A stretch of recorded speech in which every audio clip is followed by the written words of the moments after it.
आदेश आदेश आदेश। गीता ज्ञान का भाग 90वां, अध्याय 5, श्लोक संख्या 27, 28 और 29। ये अध्याय 5 का आखिरी भाग है। अगले हफ्ते हम अध्याय 6 की और प्रयाण करेंगे। हमने भगवान श्री कृष्ण के द्वारा निर्दिष्ट समभाव की बात की। यहाँ तक कहा कि भगवान श्री कृष्ण ने कह दिया कि प्राणी मात्र में सद्भाव रखना जरूरी, तो ही हम आध्यात्म की या तो आत्मशुद्धि की सफर में आगे बढ़ सकते हैं। जब तक हमारे में ज्ञाति जाति संप्रदाय जैसे दुश्मन पल रहे हैं, तब तक हम कभी शुद्धि के रास्ते से नहीं चल सकते। ये बहुत ही महत्व की बात और चाबी है जो हमें शुद्ध चित्त से परमात्मा के समीप ले जाती। आगे इस अध्याय के अंत में क्या कहा वो देखते हैं। 27 और 28 दो श्लोक मिला के बोला है, सभी इंद्रिय विषयों के चिंतन बाहर ही त्याग कर और आंखों की दृष्टि को भौं के माध्यम में केंद्रित करके प्राणवायु और अपान वायु को की गति नासिका के अंदर और बाहर सम करके मन ही मन इंद्रियों और बुद्धियों को वश में करके मोक्ष के लिए तत्पर इच्छा, भय और क्रोध से रहित हुआ योगी सदैव मुक्त ही हो रहता है। 29वें श्लोक में बोला, ऐसा मुक्त पुरुष मुझे सभी यज्ञों और तपस्याओं के भोगने वाला, सभी लोग और देवताओं को, परमेश्वर तथा संपूर्ण जीवों को उपकार करने वाला, परम दयालु और होते सी जानकर परम शांति को प्राप्त होता है। यहाँ एक बात नोंदनीय बताई गई है जो समझने लायक है। परमात्मा के सिवाय कोई भी बात निरर्थक है। परमात्मा के सिवाय कोई भी संबंध निरर्थक है। यहाँ तक बोल दिया, परमात्मा के सिवाय कोई भी पदार्थ बाह्य पदार्थ है।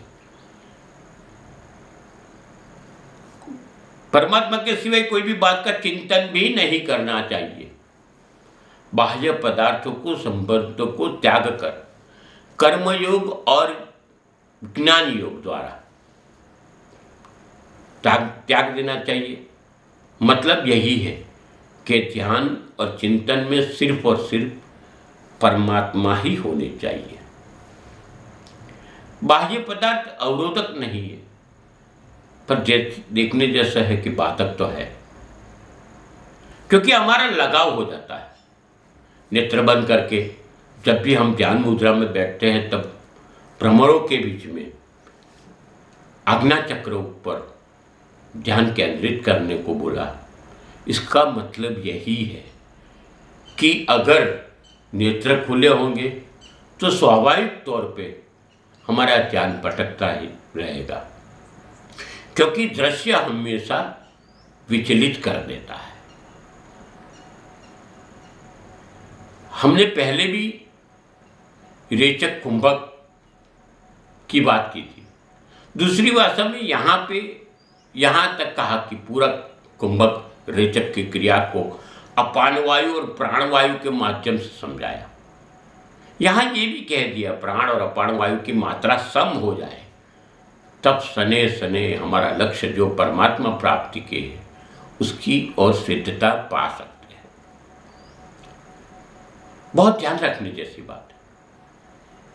हमने देखा है कि कर्मों पर मन की पकड़ होती है और मन पर बुद्धि की पकड़ होती है, मगर बुद्धि पर जो भी फिजूल का ज्ञान है माया के द्वारा अंकित किया गया उसकी पकड़ होती। इसलिए कभी कभी हमारे मन में बुद्धि और ज्ञान का द्वंद्व युद्ध भी हो जाता है, क्योंकि इंद्रियों को भोग भुगतने की आदत पड़ गई है। मगर इससे छुटकारा पाना है, भूख से दूर रहना है, क्योंकि इसके सिवा नहीं चलता। ये परिभाषा में से मुक्त होना है।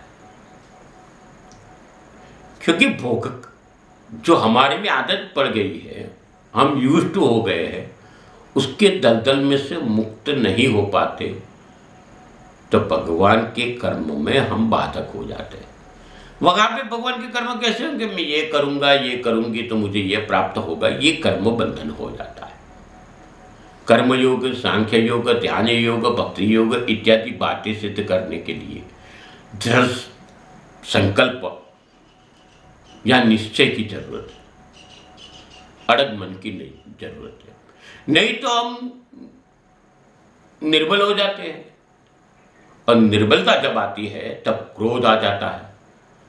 परमात्मा की बात करें तो एक चीज याद रखनी चाहिए, जो मिलता है वही मिलेगा, जो ही नहीं मिलना है वो आपको कभी नहीं मिलेगा।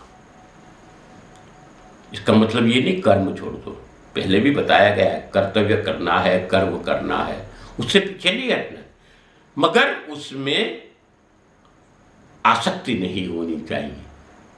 मनुष्य कोई भी शुभ कार्य करता है तो शरीर, मन, बुद्धि, इंद्रिया इति सब पदार्थ को खुद का मानता है।